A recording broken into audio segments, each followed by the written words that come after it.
இயேசு நம்மோடு.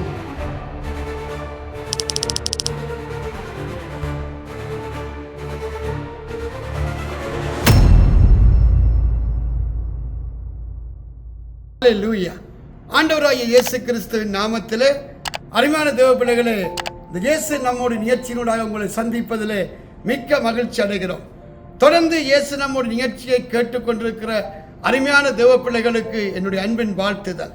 இந்த நாட்களில் தேவனுடைய பிள்ளைகள் ஒரு எச்சரிப்பின் வார்த்தையை கேட்டு நாம் தேவ சமூகத்தில் இறுக பற்றி கொள்ளுகிற போது நிச்சயமாகவே ஆண்டவருடைய வருகையிலே நாம் காணப்படத்தக்கதாய், நித்திய மகிமையிலே பிரவேசிக்கத்தக்கதாய் தேவன் தாமே அனுக்கிரகம் செய்வார். அருமையான தேவ பிள்ளைகளே, இதோ வாசல் படியில் நின்று கதவை தட்டுகிறேன். ஒருவனின் சத்தத்தை கேட்டு அவன் கதவை திறந்தால் நான் அவனோடு கூட உள்ளே பிரவேசித்து போஜனம் பண்ணுவேன் என்று சொன்ன தேவன் வாசல் அருகே வந்து விட்டார். நம்முடைய மீட்பு மிகவும் சமீபமாக இருக்கிறது. இந்த நாட்களில் போதகர்கள் சொல்லுகிறார்கள், இந்த நாட்களில் ஆசீர்வாதமாய் இருப்பாய், நன்மையை காண்பாய், மேன்மையாய் இருப்பாய் என்று சொல்வதை விட்டு நித்தியத்திலே போவதற்கு உன்னை பரிசுத்தமாக்கி தேவ நீதியிலே, உண்மையிலே, உத்தமத்திலே நிலை நில் என்று சொல்லுகிற நாட்கள் வந்தாயிட்டாம். இந்த நாட்களில் சபை ஜனங்கள் மனம் திரும்ப வேண்டும், தேவ சமூகத்திலே தங்களை பரிசுத்தமாய் காத்து கொள்ள வேண்டும். அப்படியான ஒரு வாழ்க்கை வாழ வேண்டுமானால் இந்த நாட்களிலே நாங்கள் எப்படிப்பட்ட ஒரு அர்ப்பணிப்பு, எப்படிப்பட்ட ஒரு மனம் திரும்புதல், எப்படிப்பட்ட ஒரு இருதயம் உள்ளவர்களாய் இருக்க வேண்டும் என்று நீங்களே சிந்தித்து பாருங்கள். அருமையான தேவ பிள்ளைகளே, சடங்கு போல, சம்பிரதாயம் போல, மனமும் மாமிசம் விரும்புகிறபடி நடந்து கொண்டு நான் தேவனுடைய பிள்ளை என்று சொல்லாதிருங்கள் என்று நான் சொல்லுகிறேன். ஏனென்றால் கைவிடப்பட்டு விடுவோம், அப்பாவுடைய மகிமையிலே நாம் பிரவேசிக்க மாட்டோம். இந்த நாட்களில் தேவ எச்சரிப்பை பெற்று நாம் மனம் திரும்பி தேவனோடு ஒப்புரவாகி தேவனோடு நடக்கிற போது தேவ மேன்மைகள் வெளிப்படும்.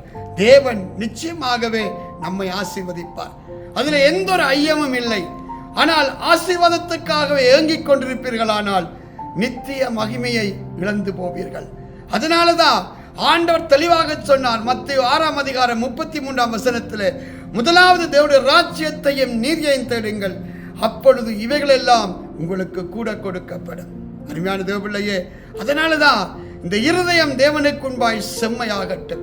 நாங்கள் போகிற வழி நல்லதல்ல, நாம் தேவனுக்கு பிரியமா இல்லை, தேவனுடைய வருகையிலே நான் கைவிடப்பட்டு விடுவேன் என்ற ஒரு எச்சரிப்பை நாம் பெற்று தேவ சமூகத்தில் உத்தமமாய், உண்மையாய், மனப்பூர்வமாய், உறுதியாய் அவரை பற்றி கொண்டு அவருக்கு ஒப்பு கொடுக்கிற போது அப்பா மகிமையானதை செய்வார்.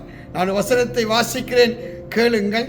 ஏசாயா தீர்க்கதரிசியின் புத்தகம் 62 அங்கே 8வது வசனம் சொல்லுகிறது, இனி நான் உன் தானியத்தை உன் சத்துருக்கு ஆகாரமாய் கொடேன், உன் பிரயாசத்தினாலாகிய உன் திராட்சை ரசத்தை அந்நிய புத்திரர் குடிப்பதும் இல்லை என்று கர்த்தர் தமது வலது கரத்தின் மேலும் தமது வல்லமை உள்ள புஜத்தின் மேலும் ஆணையிட்டார். எவ்வளவு அருமையான ஒரு வசனம்! நாம் தேவனுக்கு பிரியமாய் வாழுகிற போது, தேவ சித்தத்திலே நிலைநிற்கிற போது அப்பா கொடுக்கிற ஒரு மேன்மையான ஆசீர்வாதம்.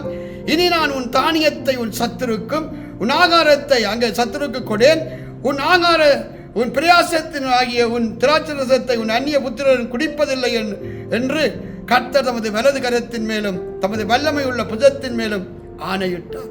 தேவன் இப்படிப்பட்ட ஒரு ஆசீர்வாதத்தை கொடுக்கிறதற்கு காரணம் என்ன?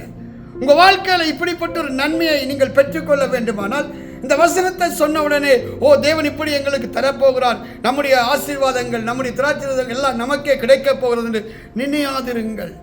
ஆண்டவர் எல்லாவற்றையும் ஒரு கட்டளையாக, ஒரு உடன்படிக்கையாக நமக்கு கொடுக்கிறார். நான் அடிக்கடி சொல்லுவேன், எங்கே உடன்படிக்கை இருக்கிறதோ அங்கே கட்டளை இருக்கும், எங்கே கட்டளை இருக்கிறதோ அங்கே உடன்படிக்கை இருக்கும். இதற்கு முன்பான வசனத்தில் என்ன சொல்லுகிறார்? எருசலேமே, உன் மதில்களின் மேல் பகல் முழுவதும் இரா முழுவதும் ஒரு காலம் மௌனமாயிராத ஜாமக்காரரை கட்டளையிடுகிறேன். கர்த்தரை பிரசாபப்படுத்துகிறவர்களே, நீங்கள் அமெரிக்கையா இருக்கலாகாது. 7வது வசனம் சொல்லுகிறது, அவர்கள் எருசலேமை சிறப்படுத்தி பூமியிலே அதை புகழ்ச்சியாக்கும் வரைக்கும் அவரை அமெரிக்கையாயிர விடாதிருங்கள். அருமையான தேவபிள்ளையே, இப்படிப்பட்ட ஒரு மேன்மையான ஆசீர்வாதம் அங்கே தானியத்தை சத்துருக்கு கொடுக்காதபடி உங்கள் திராட்சரசத்தை அந்நிய புத்திரர் குடிக்காமல் இருக்க வேண்டுமானால் என்ன சொல்லுகிறார்? ஜாமக்காரர்கள், இரவும் பகலும் ஜெபிக்கிறவர்கள், தேவனை ஆராதிக்கிறவர்கள், தேவ சமூகத்திலே விண்ணப்பம் பண்ணுகிறவர்களை நீங்கள் உண்டாக்க வேண்டும். இன்றைக்கு நம்முடைய வாழ்க்கையில ஜெபம் இல்லாமல் போய்விட்டது, துதி இல்லாமல் போய்விட்டது, தேவனை ஆராதிக்கிற ஆராதனைகள் இல்லாமல் போய்விட்டது. அருமையான தேவ பிள்ளையே, ஒரு வேதனையான காரியம், உள்ளத்தை என்னை வருட்டுகிற ஒரு காரியம் என்ன தெரியுமா? மனுஷகுமாரன் வரும்போதும் நோவாவின் காலத்திலே சம்பவித்தது போலவே சம்பவிக்கும். இன்றைக்கு நான் பார்க்கிறேன், எவ்வளவுதான் தேவ பிள்ளைகள் வார்த்தையை கேட்டாலும், எவ்வளவுதான் தேவன் அவர்களோடு பேசினாலும் உணர்வு இல்லாமல் இருக்கிறார்கள்.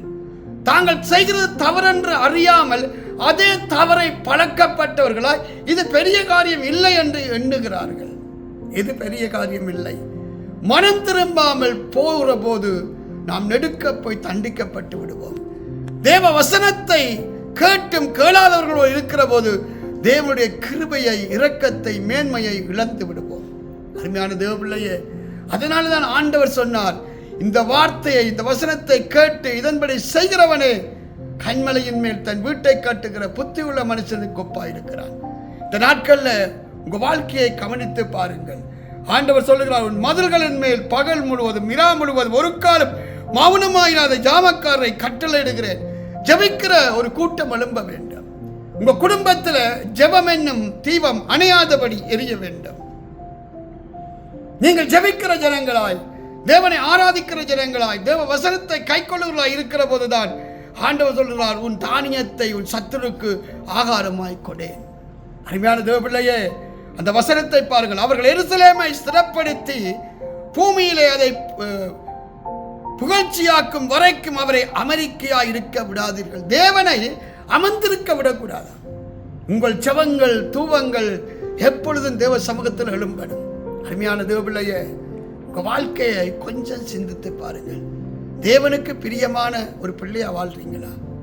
எல்லாற்றும் தேவ காரியங்களை பின்தள்ளி உங்கள் சுயத்தை, உங்கள் சுய விருப்பத்தை முன்னிறுத்தி வாழுகிறீர்களா? இந்த நாட்கள் பொல்லாதவைகள். ஆண்டவருடைய பிள்ளைகளை ஆண்டவர் ஆசீர்வதிப்பது உள்ளத்தின் ஏக்கம். ஏன் நாம் அழிய வேண்டும்? ஏன் தேவனுடைய கரத்திலிருந்து நாம் தள்ளப்பட்டு போக வேண்டும்? அருமையான தேவ பிள்ளையே, மனம் திரும்பினால், சீர்பட்டால் மேன்மை அடைவீர்கள். மனம் திரும்பாமல் போகிற போக்கிலேயே போனால் தேவனே நம்மை காக்க முடியாது. ஏனென்றால் அவர் வார்த்தையில் உண்மை உள்ளவர். அவர் எழுதி கொடுத்தது தான். இந்த நாட்களில் ஜெபத்தை கூட்டுங்கள். உங்கள் துதிகள், ஸ்தோத்திரங்களை தேவ சமூகத்திலே ஏறெடுங்கள். தேவ சமூகத்திலே காத்திருங்கள். அவரை அமெரிக்கையாய் இருக்க விடாமல் நீங்கள் இரவும் பகலும் ஆண்டவரை நோக்கி மன்றாடுகிற போது, ஜெபிக்கிற போது, விண்ணப்பங்களை ஏறெடுக்கிற போது நிச்சயமாகவே உங்கள் தானியத்தை சத்துருக்கு கொடுக்காமல் தேவனாய கர்த்தர் இந்த தானியத்தை உங்களுக்கு கொடுப்பார். உங்கள் திராட்சரசத்தை அந்நிய புத்திரருக்கு கொடுக்காமல் தேவன் அதை உங்களுக்கே கொடுப்பார். இந்த நாளில் தீர்மானம் பண்ணுங்கள். முடிவெடுக்காமல் உங்கள் வாழ்க்கையில மேன்மை வராது. மனம் திரும்பாமல் தேவன் உங்கள் பக்கத்தில் வரார். இந்த வழியில் சோமனட்டுமா? தகப்பனே, இந்த வார்த்தையை கேட்டு யாரெல்லாம் இந்த நாளில் மனம் திரும்பி ஆண்டவரே தங்கள் ஜெப வாழ்க்கையை, தங்கள் ஆராதனைகளை, தங்களுடைய சபை வாழ்வை ஆண்டவரே உமக்கு முன்பாய் சீர்தூக்கி பார்க்கிறார்களோ, இந்த பிள்ளைகளுக்காய் மன்றாடி செபிக்கிறேன். அப்பா, உம்முடைய வருகை சமீபம். உம்முடைய வருகை வந்துவிட்டால் பின்பு எவரும் எதையும் செய்ய முடியாது. ஆண்டவரே, கைவிடப்பட்டு போகாது அந்த மேன்மையான ஒரு நிலைக்கு வரத்தக்கதாய் இந்த நாளில் அனுக்கிரகம் பண்ணுங்கப்பா. ஒவ்வொரு பிள்ளைகளுக்குள்ளும் ஒரு மனம் திரும்ப ஆவியை கொடு, உணர்வுள்ள இருதயத்தை கொடுங்க. இந்த நாட்களில் உணர்வில்லாத இருதயத்தினால தூரமாகிறார்கள். ஆண்டவரே, தகப்பனே, உம்முடைய சமூகத்தில் பிரசன்னத்தில் ஓடி வரத்தக்கதாய், உம்மை முன்னிறுத்தி வாழுகிற வாழ்வின் மேன்மையை அடையத்தக்கதாய் அனுக்கிரகம் செய்யும். உலக காரியங்கள், உலகத்தின் மேன்மைகள், மாமிசத்துக்குரியவர்களை முன்னிறுத்தி தேவ காரியங்களை அற்பமாய் எண்ணாதபடி முடிவு சமீபமாயிற்றென்று உணர்ந்து எச்சரிப்பை பெற்று ஆண்டவரை உடைய சமூகத்தில் காத்திருந்து பலனடைய அனுக்கிரகம் செய்யும். இயேசு கிறிஸ்துவின் நாமத்தில் ஜெபிக்கிறேன் என் ஜீவனின் நல்ல பிதாவே, ஆமென். அருமையான தேவ பிள்ளைகளே, நம்முடைய சபை கனடா தேசத்திலே டொரண்டோ பட்டணத்தில் இருக்கிறது. நீங்கள் ஆவியோடும் உண்மையோடும் தேவனை தொழுது கொள்ள விரும்பினால், நித்திய வாழ்வை சுதந்திரிக்க, சத்தியத்தை அறிந்து சத்தியத்திலே நடக்க விரும்பினால் எங்களோடு கூட ஆராதிக்க கடந்து வாருங்கள். கர்த்தர் உங்கள் வாழ்க்கையில மகிமையானதை செய்வார். ஆமென். கர்த்தர் உங்களை